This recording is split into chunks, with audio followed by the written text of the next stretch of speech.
So I grew up in an Italian family, in a Catholic Italian family, and I went to Catholic school for 10 years. And ever since I was a little kid, I always loved God. I always loved the idea of God. I loved going to church and singing the songs. I really did when I was little. I remember, like, the teachers used to pull me aside. They used to love it because I was like so loud about it, and just I thought I liked it. I don't know what else to say, you know.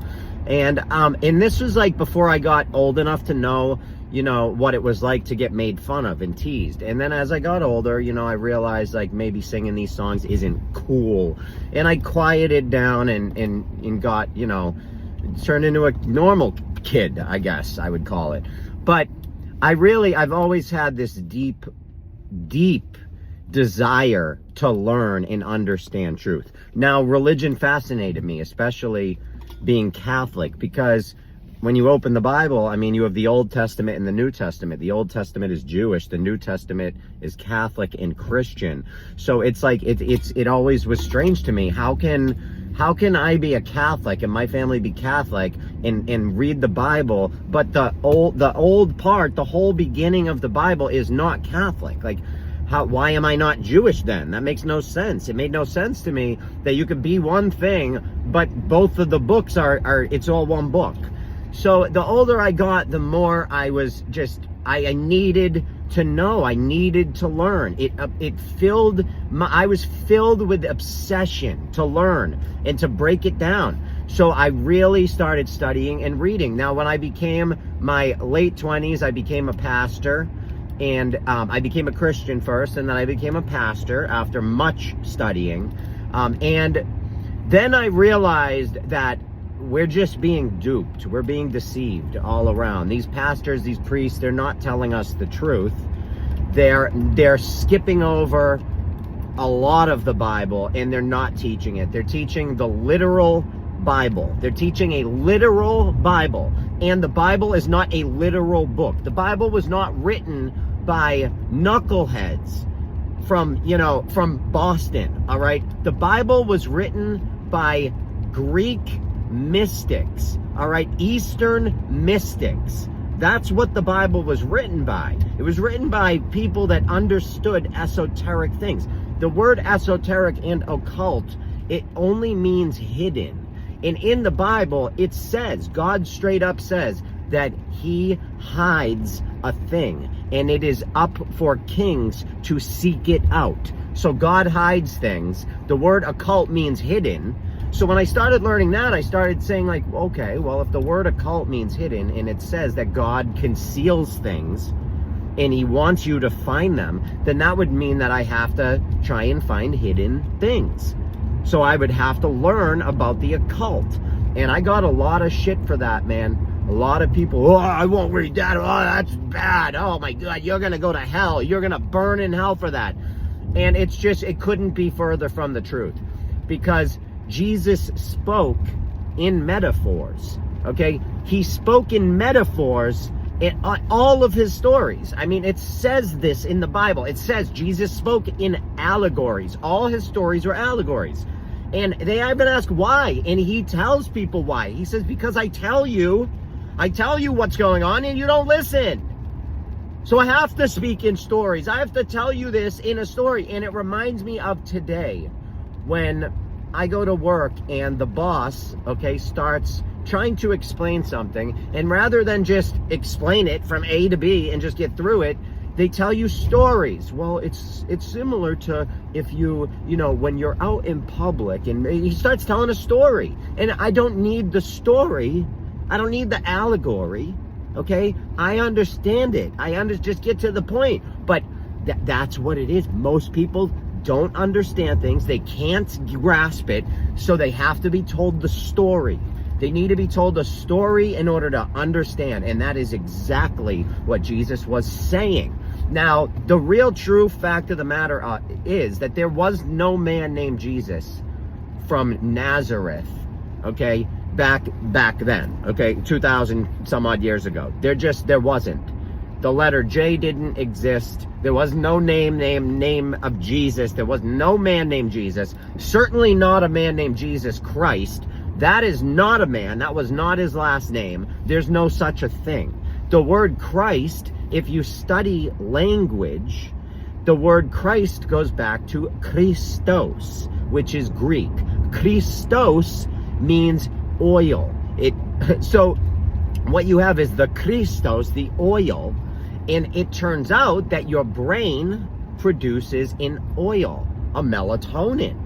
And it secretes this oil, and it drips down your spine, and it transmutes into a gas because of your solar plexus, which is the fire in your belly, and it turns the gas up, and it shoots up through your 33 vertebrae for the 33 years of Christ, okay? And it activates your pineal gland. Most people are never going to accomplish this because they are living out of their root chakra, which is your heel, your lowest chakra. And your heel is hell. This is where you get hell. And when you can ascend beyond your hell or your heel, you can ascend into the head or the heaven, all the root words. And you have to understand, like when people say, oh, I'm living in sin, or this guy's living in sin.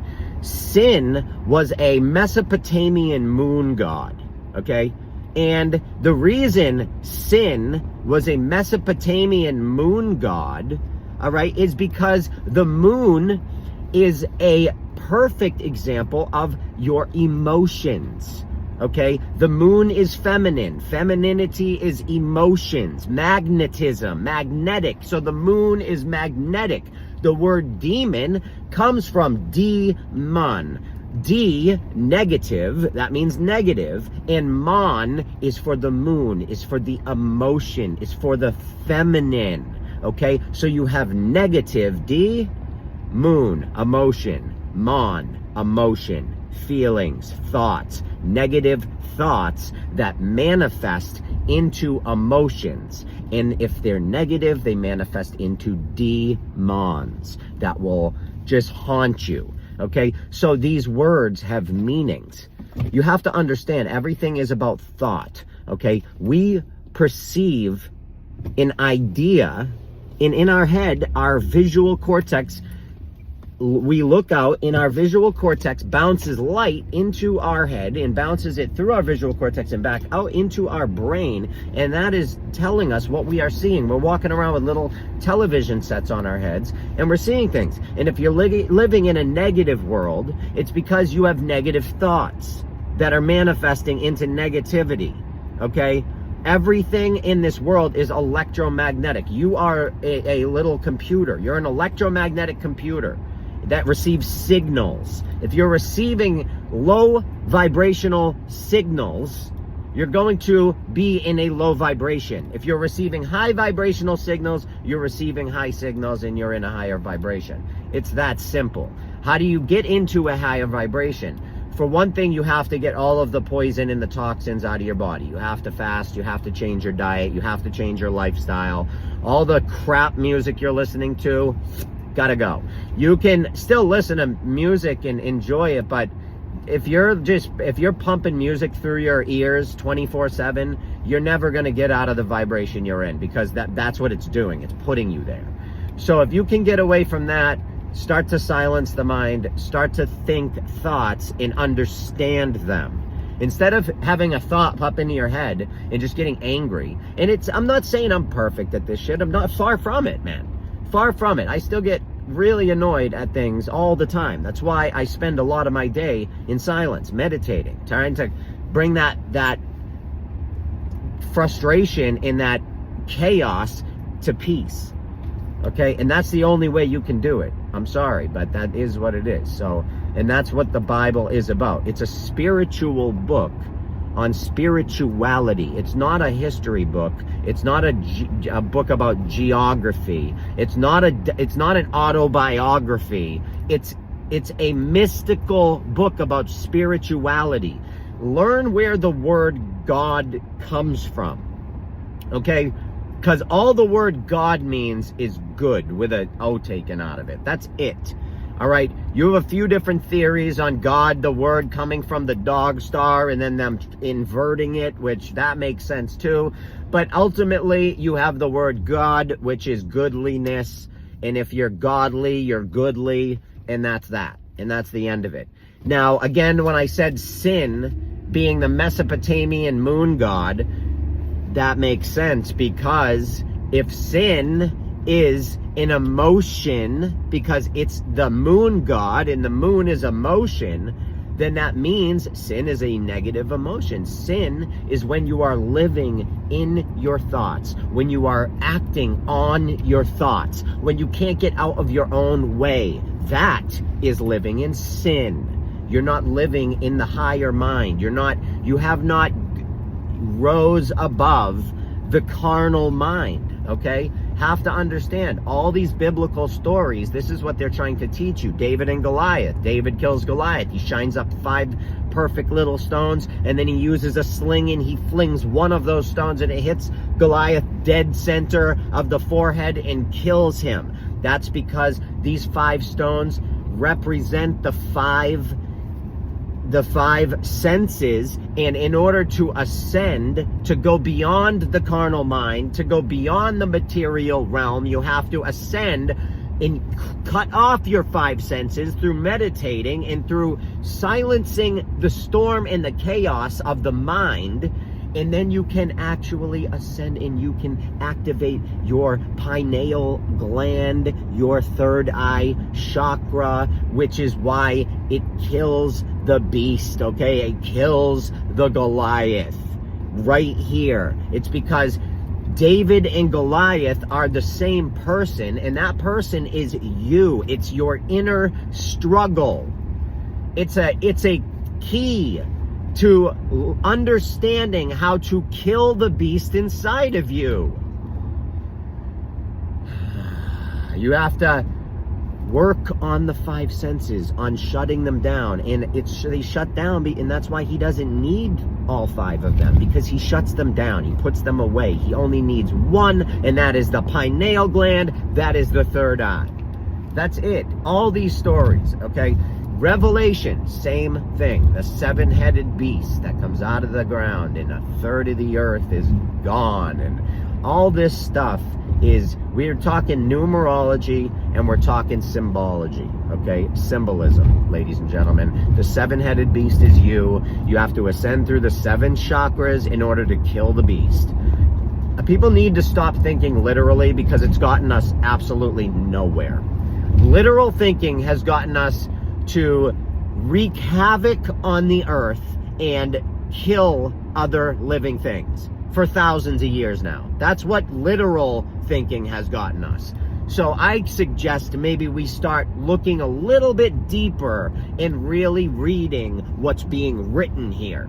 If you've heard the story of the rabbit versus the turtle, they race, you know, and the rabbit loses the race. What kind of rabbit would lose a race against a turtle? Well, this one did, and it's because he got so damn cocky, he fell asleep at the finish line. He waited. He said, I'm going to wait, and I'm going to show this turtle who's boss. When I see him turn in the corner, I'm going to slowly creep across. And he starts waiting, and he falls asleep, and the turtle makes his way across the finish line and wins the race. What does that teach you? Does that teach you that there was a rabbit and a turtle that raced somewhere, and the rabbit decided he would take a nap before the end? So it's a silly rabbit, right? That's what that lesson teaches you, is never race a turtle, you know, or if you race a turtle, don't fall asleep. Is that what that lesson teaches you? If that's what that lesson is teaching you, that means you took the story literal and you're not going to learn anything from the story. That's how stories are. That's why the Bible is called the greatest story ever told. It's not a book about actual facts. Moses is you. Jesus is you. All of these people are you. That's why it's so relevant. This book would not be relevant, okay? The only reason why you think it's relevant is because the people in control of the narrative are showing you biblical events to make it seem like it's the end of the world and all of this stuff is coming true. This stuff all is coming true, but it's true about you inside of your body. It has nothing to do with the end of the world. The world is not going anywhere. It's just not. I'm sorry to say this, but unless these psychopaths just nuke the whole entire place, we're going to be okay. They are slowly trying to kill the earth, but honestly, I don't think it's going to happen. You know why? Because the light always prevails against the darkness. The light will always find its way in. And it's coming through. It's peeking through. And it's starting to make its way in. And it's because of all the people out there that have balls and that are willing to put their face on the line, put their name on the line, and tell the damn truth. And start pulling people out. When you say I'm going into a rabbit hole, I suggest it's exactly the opposite of that. I am climbing out of the rabbit hole. We have all been put in a rabbit hole, and I'm throwing your ass a rope. So I really pray that you take it. But at the end of the day, me praying for you is really probably not going to do that much. Just me alone. I believe in the power of prayer as a group. I believe in if we can all unify and get on the same vibration and start thinking positive thoughts, positive things will happen. I believe in manifestation in that sense. But me praying for you, I honestly don't really know how much that's going to do. I mean, I think what really needs to be done is you need to start doing the research and start using your own brain and thinking for yourself. No one is going to solve any problems for you in your life except for you. And that's the facts of life, man. And when you have conversations with some older folks that have been through it, they're going to tell you that you're your savior. You are. And until you get good with the little man inside you, that's God. Your inner monologue, the reason why you even have thoughts in the first place, all of this, okay? That is God right there talking to you. Learn to trust your inner monologue. Learn to listen to yourself. Learn to listen to the voice in your head that's telling you what's right. Not your outer voice that's telling you what you want and what you like because you see, and oh, I like that smells good, that looks good, that tastes great, I want more. Ooh, look at her, I want to hit it. Ooh, look at that. It's sad, man, because that type of thinking is just going to keep you in the carnal mind and you're never gonna ascend. That's all. If you want to learn, you can go to my website. I have thousands of pages, all for free. All my books are free. I give them away because I want people to learn. I was charging for a while and I stopped charging. I do donation based only. I just opened a nonprofit, so I do need help. I don't know what I'm doing. I need help. And you know, there are quite a few people like me out there, but we get silenced, we get shut down, we get deleted, we get really, you know, we get destroyed in this game. They don't want our voices to be heard. So sharing videos really helps, and any little bit helps, man. You know, I really appreciate all of you. I love all of you, and I want you all to succeed. I want you all to live in peace and harmony on this earth, respecting each other, loving each other. You know, that's what I want. I want a world of peace and love and intelligence. You know, light. Wisdom. I'm sick of being deceived and manipulated. I really am. I love you all so much. This is my opinion.